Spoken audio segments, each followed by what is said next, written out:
So, okay guys, eto another day, another vlog tayo. So yan, kita nyo naman, mag-aalas 5 pa lang ng madaling araw guys, gising na Daddy Jepo nyo. Kasi nga, today is Monday. So dapat ganado tayo guys. Yan yung favorite day ko in a week guys, yung Monday. Yan, sa mga hindi pa ganong nakakapanood ng mga vlog ko.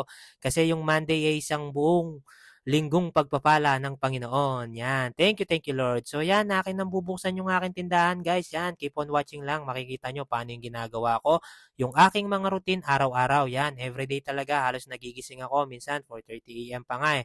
Pero bago ako magbukas guys, konting ano lang, hapyaw lang sa ginagawa ko. Nagme-meditate muna ako. Siyempre, praying din tayo. Yan. And after nun guys, yun, napansin nyo naman, tapos ko nang ilagay yung mga fast-moving beverages natin. At habang nire-ready ko nga itong aking mga soft drinks guys, yan, kaya shoutout na ako. Shoutout po pala kay Ma'am Clemens, yun, di niya nalagay kung taga saan siya. Thank you po. Follower ko po yan sa TikTok.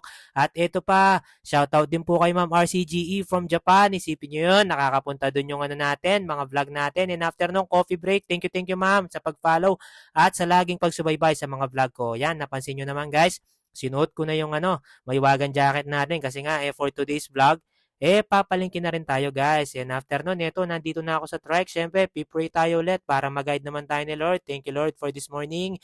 And boom! Nandito na tayo sa palengke guys. So yan, Daddy Jepo nyo, lakad-lakad lang. Medyo malamig pa. Sarap maglakad sa palengke guys. Bagong opportunity na naman to sa atin. Siyempre, same routine tayo guys. Frozen goods muna. At eto na nga yung mga suki natin. Yan, yung mga nagagandahang tindera ng frozen goods. Tapos gulay kila ate. Napakasarap lang sa pakiramdam guys. Yan, laging good mood yung mga ano natin, no? Mga suki natin. Thank you. And eto na nga, condiments na tayo guys. Si Lola, na late na naman. Nauna naman ako sa kanya. At tumira lang tayo ng yan, nagpabili ng ano yung si Mrs. yan, okoy, wala pang naka-display, inantay ko pa yan, bagong luto, babaunin daw niya, tsaka kakainin niya mamaya. And after nun, ito yung pinakamasarap na guys, yan, kay Boss Romel na ako, syempre, hindi mawawala yung mga advice niya sa akin, kwento-kwentuhan yan, napakabait na tao niyan, and napakagaling sa business, nako, napakadisiplina rin, thank you sir, sa mga patuloy mong pag-advise sa akin. Ako, ang sarap lang sa pakiramdam.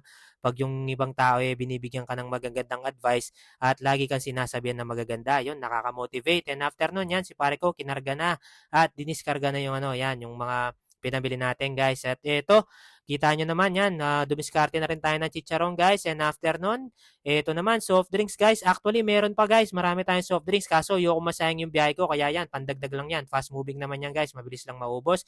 And after nyan guys, yan, kita nyo, Daddy Jepo nyo, good mood na naman, pakanta-kanta pa habang sinusuot ang kanyang maywagan jacket. So ito guys, fast break na tayo. Yan, medyo mabilis lang ng konti yung natin, video natin para makita nyo guys. Tuloy-tuloy lang ako. Yan, kasama ko na yung tatay ko guys. Medyo marami yung dinidiskarga namin. Pero okay lang yan guys. Napakasarap sa pakiramdam niya.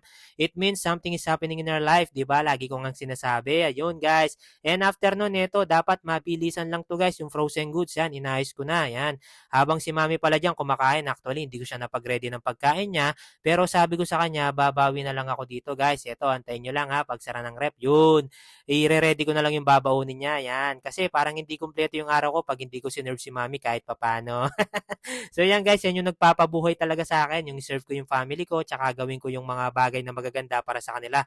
At ayan na nga, pinalamig ko na yung sasakyan. Syempre, hatid na natin si mami, pero bago ang lahat, sumigway muna ako ng siopaw. Kasi on the way naman, at ito, nandito na nga kami sa work ni mami. Syempre, pampagana naman dyan. Yun, kiss kay mami. And after nun, pabalik. Eto, dumiskarte rin tayo ng pandisito. At ito nga, mabilisan na lang guys. Halos nandito na ako sa amin. And after nun guys, eto, kita nyo naman, diniskarga ko na yung pinamili ko. At ito, blessing na naman to. May umorder ng isang sakong bigas. So, malapit lang sa amin to guys. Yan, i-deliver ko na to guys. Yan, kita nyo naman, Daddy Jepo nyo. Medyo masaya na naman siya.